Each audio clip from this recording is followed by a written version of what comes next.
டேய், நான் நல்லவனா கெட்டவனாடா?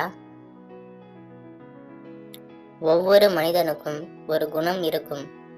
நான் சொல்வதை வைத்து நீயே அறிந்து கொள். உண்மை பேசுதல், நகைச்சுவை உணர்வு, அன்பு, பெருந்தன்மை, தர்ம சிந்தனை, அறிவு, பொறுமை, விட்டு கொடுத்தல். இந்த குணம் உடையவர்கள் நல்லவர்களாகவும், பிடிவாதம் செய்யுதல், வாக்குவாதம் செய்யுதல், சுயநலம், பொறுமையின்மை, கோபம், காமம், பொய் பேசுதல், அரக்க குணம். இந்த குணங்களை உடையவர்கள் தீயவர்களாகவும் கருதப்படுகிறார்கள். இதில் எந்த குணம் ஒருவருக்கு உள்ளதோ அதுதான் அவர்களின் அடையாளம். இதில் நல்ல குணங்களை அதிகரித்தும் தீய குணங்களை குறைத்து கொண்டால் நலமுடன் வாழலாம்.